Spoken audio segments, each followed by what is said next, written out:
أعوذ بالله من الشيطان الرجيم. بسم الله الرحمن الرحيم.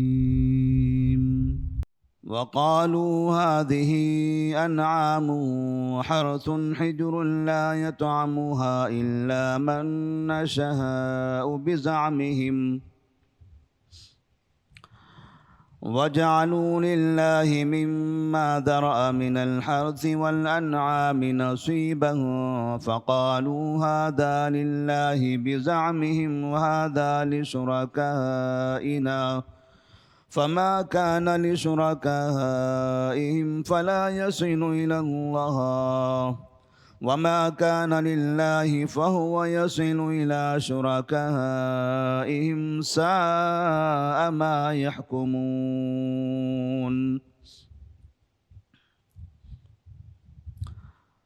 سورۃ الانعام آیت نمبر 136. اللہ تبارک و تعالیٰ نے اس سے پہلے کی آیات میں نبی کریم صلی اللہ علیہ وسلم کو خطاب کرتے ہوئے فرمایا تھا کہ آپ مشرکین سے یہ کہہ دیں کہ آپ جس حالت میں ہیں اپنے اس حالت میں اپنی حد میں رہیں، سرکشی نہ کریں. اگر آپ ایمان قبول نہیں کرتے تو نہ کریں، لیکن کم سے کم دوسروں کو ایمان قبول کرنے سے نہ روکیں. اور خود نبی کریم صلی اللہ علیہ وسلم کو اسلام کی دعوت و تبلیغ کرنے، اس کی نشر و اشاعت کرنے سے منع نہ کریں، کیونکہ مشرکین مکہ کا طریقہ یہ تھا کہ وہ خود بھی ایمان نہیں لاتے تھے اور اپنے ساتھیوں کو ایمان قبول کرنے بھی نہیں دیتے تھے، اور ساتھ میں نبی کریم صلی اللہ علیہ وسلم کو مکہ میں اسلام کی دعوت دینے سے بھی منع کرتے تھے. تو ان کے اندر کئی طرح کی برائیاں اور کئی طرح کی بیماریاں تھیں. یہ شرک، یہ کفر انہیں ہر طرح سے جرائم کرنے پر اکسا رہا تھا. تو انہی کے درمیان میں کچھ دیگر ایسی برائیاں تھیں جن کا تعلق مال سے تھا. جیسے عبادات میں شرک ہوتا ہے، ایسے ہی مالی اعتبار سے بھی شرک ہوتا ہے. جیسے کوئی انسان اللہ کی عبادت کرنے کے بجائے کسی دوسرے کی عبادت کرے، اس کو ہم شرک کہتے ہیں. ایسے ہی کوئی انسان اللہ کے نام پر صدقہ و خیرات کرنے کے بجائے کسی دوسرے کے نام پر صدقہ و خیرات کرے تو یہ بھی شرک ہے. اور یہ طریقہ بھی مشرکین مکہ میں رائج تھا. تو اس کی کیا شکل تھی؟ اللہ تبارک و تعالیٰ نے سورہ انعام کی آیت نمبر 136 میں فرمائی ہے. اللہ فرماتے ہیں وَجَعَلُوا لِلَّهِ مِمَّا ذَرَأَ مِنَ الْحَرْثِ وَالْأَنْعَامِ نَصِيبًا فَقَالُوا هَذَا لِلَّهِ بِزَعْمِهِمْ وَهَذَا لِشُرَكَائِنَا.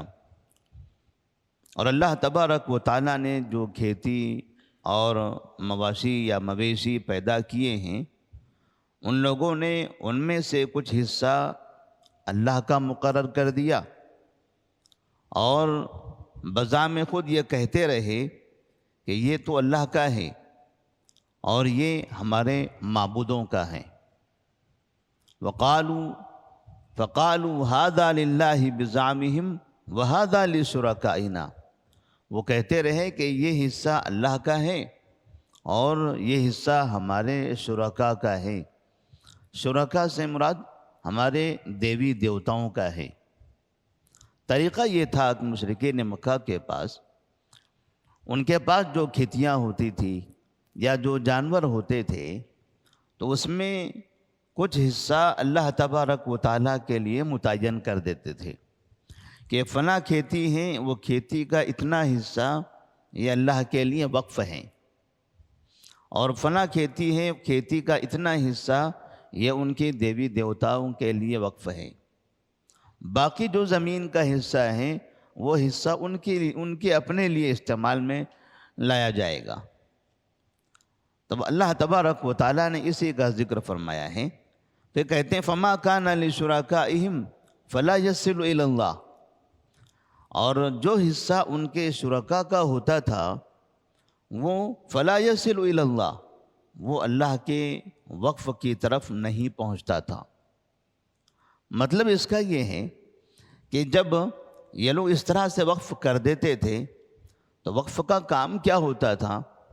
وقف کا کام یہ ہوتا تھا کہ اللہ کے نام پر جو وقف کیا گیا ہے وہاں سے جو اناج نکلتا، جو فائدہ حاصل ہوتا اس زمین سے، وہ غریب، یتیم، فقراء اور مساکین پر خرچ کر دیتے تھے۔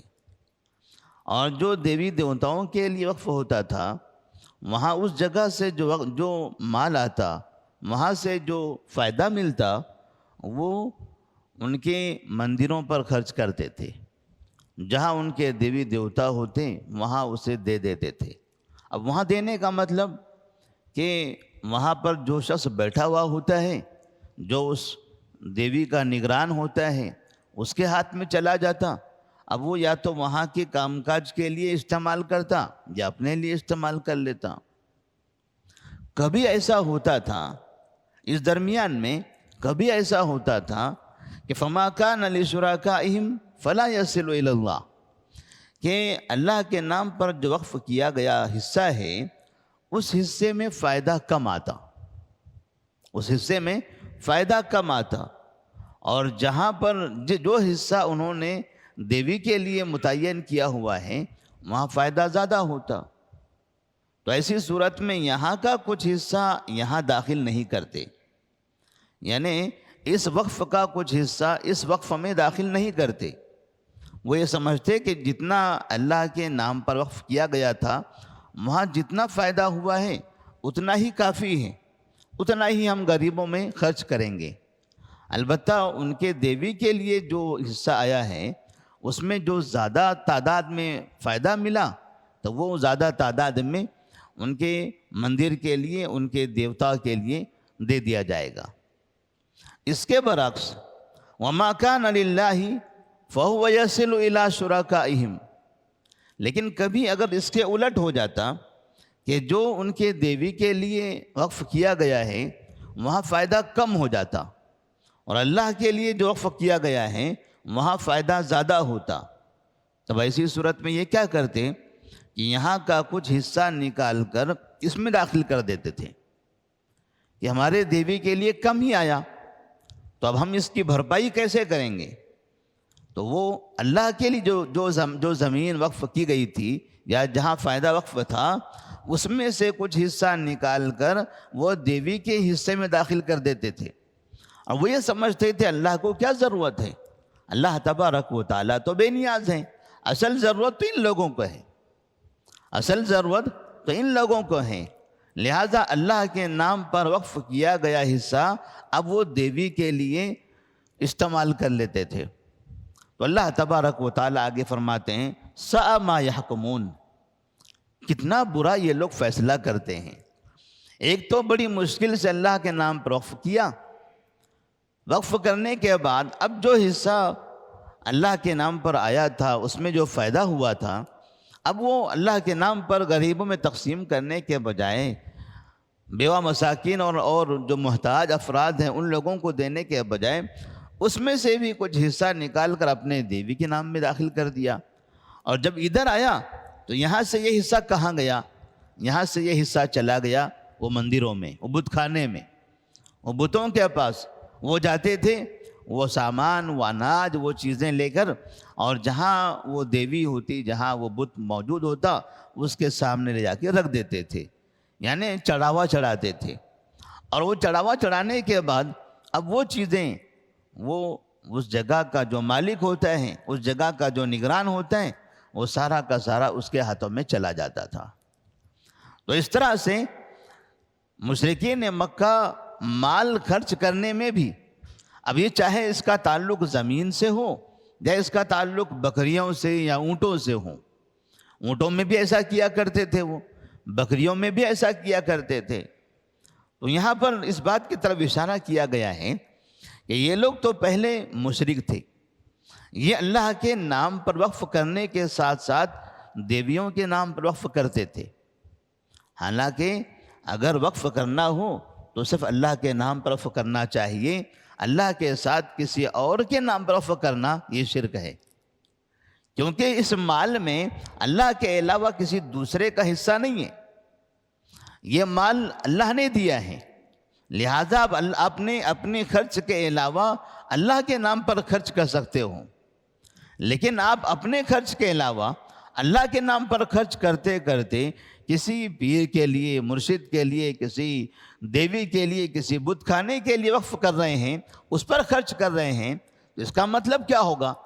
اس کا مطلب یہ ہوگا کہ ان کی یہ سوچ تھی، وہ یہ سمجھتے تھے کہ یہ جو کھیتی ہے، اس کھیتی میں اناج پیدا کرنے والا اللہ تبارک و تعالی ہے، بارش وہ برساتا ہے اور ہوائیں وہ چلاتا ہے، پودے وہ اگاتا ہے، پھل وہ لگاتا ہے، انہیں یقین تھا کہ یہ سب کام تو اللہ تبارک و تعالیٰ کرتا ہے۔ پھر اتنا یقین ہونے کے بعد پھر وہ دیوی دیوتا کا حصہ کیوں بناتے تھے؟ کیونکہ وہ یہ سمجھتے تھے اللہ کرتا ضرور ہے، لیکن یہ ہمارے دیوی دیوتاؤں کے نظر کرم سے ہوتا ہے، اگر ان کا نظر کرم نہ ہو ہمارے اوپر، اگر ان کا دھیان ہمارے اوپر نہ ہو، ان کی رحمتیں ہمارے اوپر نہ ہو، تو ایسی صورت میں یہ اناج، یہ کھیتیاں ہوگی ہی نہیں۔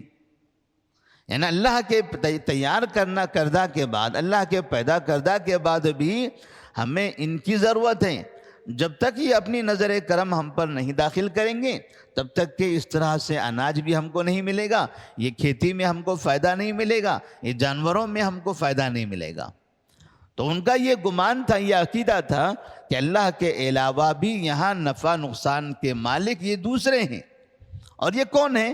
یہ وہ لوگ ہیں جن کا انتقال سینکڑوں سال پہلے ہو چکا ہے، اور جن کی شکلیں انہوں نے بنا رکھی ہیں، پتھروں کی شکل میں، یا درختوں کی شکل میں، یا مٹی کی شکل میں، یا الگ الگ شکل میں، ان مرے ہوئے لوگوں کی شکلیں جو بنا رکھی ہیں، ان لوگوں کے بارے میں عقیدہ رکھتے تھے کہ یہ لوگ ہماری زندگی کے ہر چیز کے نفع نقصان کے مالک ہیں، ہمیں جو فائدہ ہو رہا ہے یہ فائدہ ان کی رحمتوں سے ہے، ہمیں جو نقصان ہو رہا ہے وہ ان کی ناراضگی کی وجہ سے ہے۔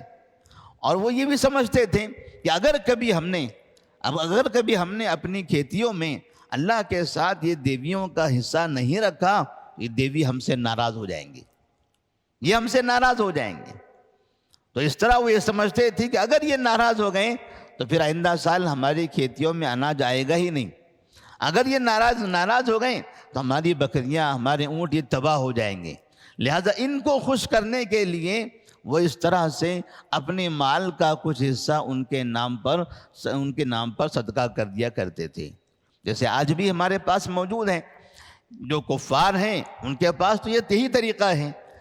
اس کے علاوہ جو مسلمان ہیں، مسلمانوں کے پاس بھی یہ طریقہ موجود ہے، مسلمانوں کے پاس بھی یہ طریقہ موجود ہے کہ مسلمان جیسے اللہ کے نام پر جانوروں کی قربانی کرتے ہیں، ایسے ہی کبھی موقع آتا ہے تو یہ غیر اللہ کے نام پر، بتوں کے نام پر، درگاہوں کے نام پر، پیر و مرشدوں کے نام پر بھی جانوروں کی قربانی کرتے ہیں۔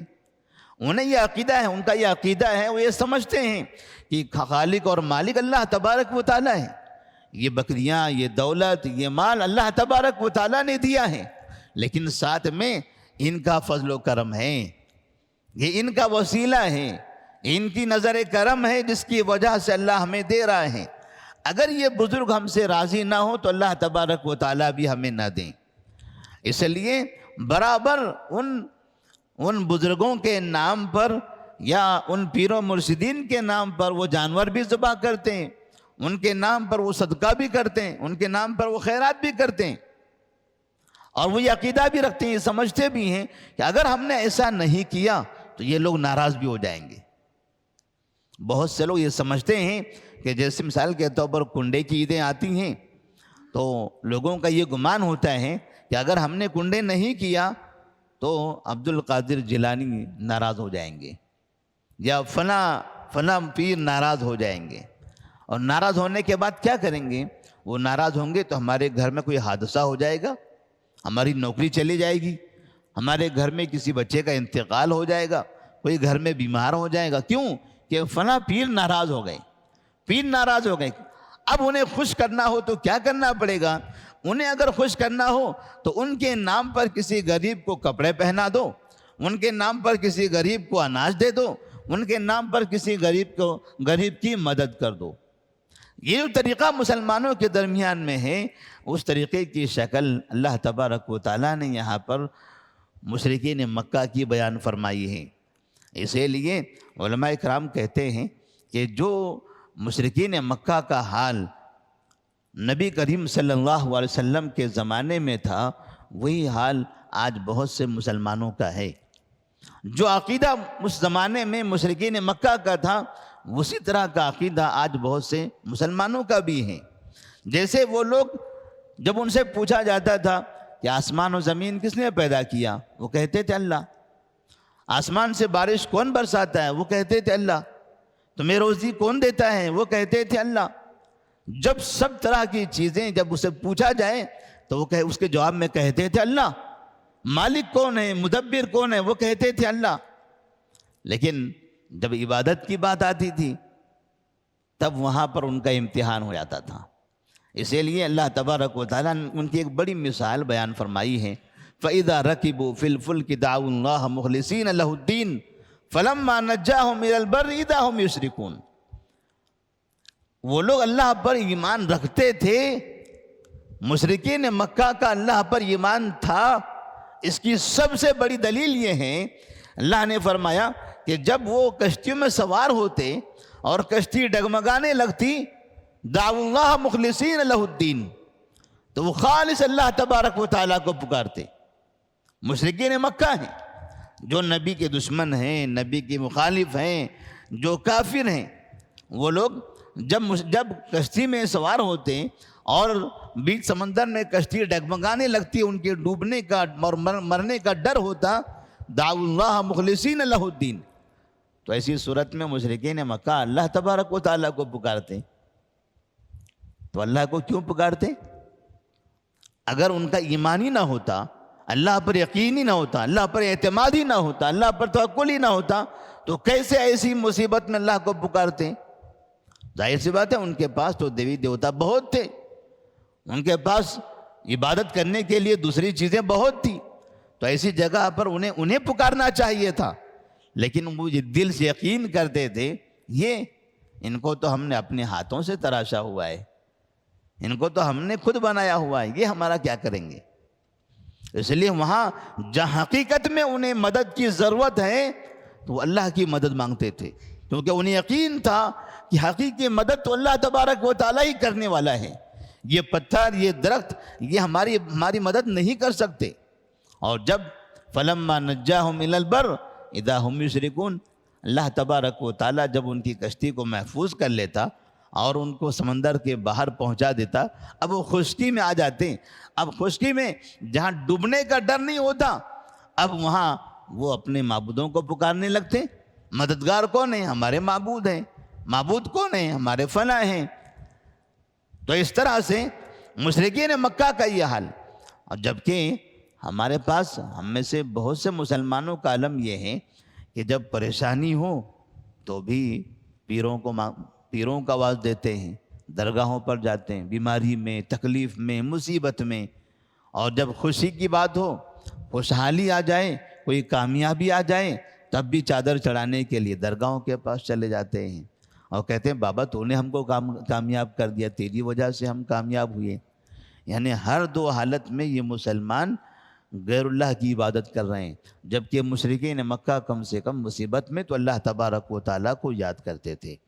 تو اس آیت میں یہ پیغام ہے کہ مسلمانوں کو یا ان لوگوں کو جو اللہ کے علاوہ کسی اور کو اللہ کا شریک سمجھتے ہیں، چاہے عبادت میں، چاہے مالی حقوق میں، چاہے صدقہ و خیرات میں، تو انہیں اپنے آپ کا مراجعہ کر لینا چاہیے، انہیں اپنی زندگی کو درست کر لینا چاہیے، انہیں اپنے آپ کو سدھار لینا چاہیے، اس لیے کہ اللہ تبارک و تعالیٰ ہی ہر چیز کا مالک اور خالق ہے، اور وہی معبود ہے، وہی معبود ہے۔ اس کے علاوہ کوئی اور معبود نہیں ہے، عبادت اسی کی کرنی ہے، اور جو ہم مال خرچ کریں وہ مال بھی اسی کے نام پر خرچ ہونا ہے، قربانی اسی کے نام پر کرنی ہے۔ قربانی بھی ایک مال ہے جو ہم اللہ کے نام پر قربانی کرتے ہیں، اللہ کے نام پر خرچ کرتے ہیں۔ جانوروں کی قربانی ہم بقرعید میں کرتے ہیں اللہ کے نام پر، اور دیگر ایام میں کرتے ہیں تو کہتے ہیں کہ فلاں عرس پر یا یہ فلاں عرس کے نام پر جانور ذبح کیا گیا، یہ فلاں درگاہ کے نام پر جانور ذبح کیا گیا۔